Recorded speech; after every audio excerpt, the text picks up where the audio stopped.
Netanyahu को Hezbollah ने बेचैन कर दिया है।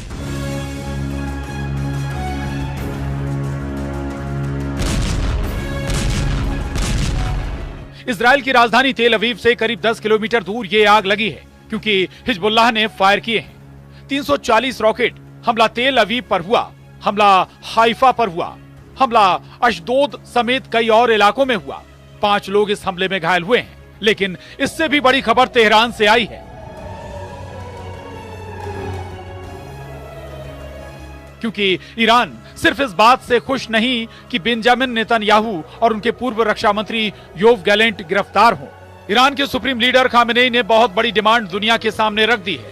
खामेनेई ने कहा है कि बेंजामिन नेतन्याहू को फांसी पर लटका देना चाहिए, इससे कम कुछ भी मंजूर नहीं होगा। 21 नवंबर को दुनिया की सर्वोच्च अदालत इंटरनेशनल क्रिमिनल कोर्ट ने बेंजामिन नेतन्याहू और योव गैलेंट के अलावा हमास के कमांडर इब्राहिम अल मसरी की भी गिरफ्तारी के आदेश दिए और 25 नवंबर को खामेनेई ने कहा, नेतन्याहू को फांसी पर लटका दो, सिर्फ गिरफ्तार करने से काम नहीं चलेगा। नेतन्याहू के खिलाफ वारंट निकलने के बाद खामेनेई के तेवर बहुत सख्त हो गए हैं। खामेनेई के कैंप से अब एक और वार्निंग इजराइल और अमेरिका तक पहुंची है।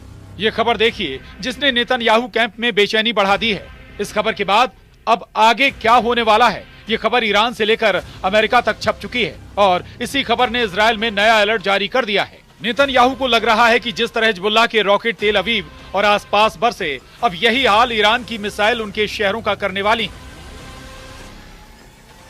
यही वजह है कि इजराइल की कैपिटल तेल अवीव, इजराइल का दूसरा सबसे बड़ा शहर और पोर्ट सिटी हाइफा, इजराइल का तीसरा सबसे बड़ा शहर अश्केलॉन, इजराइल का सबसे बड़ा बंदरगाह अशदोद, इजराइल का सबसे खतरनाक मिलिट्री बेस नेवातिम, नेगेव के रेगिस्तान में सबसे बड़ा शहर बीरशेबा, इन्हें मिलाकर इस वक्त इजराइल के 25 शहरों में ऐसा अलर्ट है।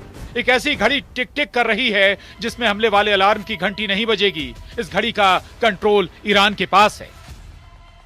1000 मिसाइलों वाला ये वो टाइम बम है जिसके टारगेट पर पूरा इजराइल है। 1 अक्टूबर जैसा हमला दोबारा किसी भी वक्त हो सकता है। ये बात नेतन्याहू और उनके वॉर कैबिनेट को मालूम है, क्योंकि ईरान में 3 लेवल पर फैसला हो चुका है।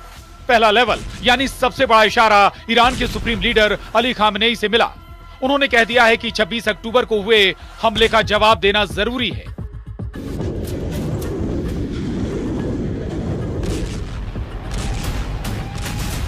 दूसरा लेवल यानी सरकार के स्तर पर ईरान के राष्ट्रपति मसूद पेजेश्कियान ने कहा कि ईरान अब इजराइल से बदला जरूर लेगा। और तीसरा लेवल यानी ईरान की सेना रेवोल्यूशनरी गार्ड्स के बड़े कमांडर हुसैन सलामी ने कह दिया है कि इजराइल को सजा जरूर मिलेगी। 1 अक्टूबर को ईरान जिस तरह से इजराइल पर बैलिस्टिक मिसाइलों की बरसात कर रहा था, ये तीनों ऑर्डर उसी हमले की कामयाबी और फिर इजराइल के जवाबी हमले के असर को लेकर दिए गए हैं। 1 अक्टूबर को ईरान ने 200 बैलिस्टिक मिसाइल फायर की थी। इस बार ईरान 1000 मिसाइल फायर करेगा तो क्या होगा? ये बात इजराइल से ज्यादा अमेरिका को परेशान कर रही है, क्योंकि युद्ध बढ़ा तो खाड़ी में अमेरिका के अड्डे ईरान के सॉफ्ट टारगेट बन सकते हैं। क्योंकि गाजा में जारी ऑपरेशन में अमेरिका इजराइल के साथ खड़ा रहा है। बहुत साफ है कि ईरान में हर लेवल पर यह बात पक्की हो चुकी है कि अब इजराइल पर काउंटर अटैक उसकी जिम्मेदारी बन चुकी है। लेकिन क्या यह इतना आसान होगा? आखिर ईरान और इजराइल के बीच में सबसे बड़ा युद्ध होने जा रहा है। क्या इजराइल पर ईरान का हमला आज ही होने वाला है? क्या ईरान का बदला लेने वाला हथियार एक्टिव हो चुका है? इस वक्त इजराइल और अमेरिका दोनों ईरान में होने वाली हर हरकत पर नजर रख रहे हैं। उनकी टेंशन बढ़ गई है। अब अमेरिका भी परेशान है कि ईरान ने इजराइल पर तीसरी बार हमला किया तो उसके पास भी युद्ध में शामिल होने के अलावा कोई रास्ता नहीं बचेगा। जबकि ट्रंप कह चुके हैं कि वो युद्ध खत्म करेंगे। लेकिन दूसरा सच ये है कि गाजा और लेबनान में अब भी इजराइल की बमबारी नॉन स्टॉप चल रही है। लेबनान में इजराइल और हिजबुल्लाह के युद्ध का अब तक का रिजल्ट देख लीजिए। लेबनान में 3600 से ज्यादा लोग मारे जा चुके हैं, 15000 से ज्यादा घायल हैं। इजराइल के 110 सैनिक और करीब 50 नागरिक मारे गए हैं। लेबनान में करीब 12 लाख की आबादी बेघर हो चुकी है। उत्तरी इजराइल में 60,000 लोग अपने घर खाली करके दक्षिण की तरफ जा चुके हैं। कोर्ट्स के तेवर ऐसे समझिए कि जैसे ही हिजबुल्लाह ने तेल अवीव को टारगेट बनाया, कुछ ही घंटों बाद बेरूत का ये हाल हुआ। नेतन्याहू के फाइटर जेट्स ने बेरूत में बंकर बस्टर बम गिराने शुरू कर दिए, लेकिन इजराइल अब ईरान के अगले हमले के लिए तैयार हो रहा है, जो उसे लग रहा है कि किसी भी वक्त लॉन्च किया जा सकता है। ये तनाव अब पूरी दुनिया महसूस कर रही है, इसमें कोई शक नहीं।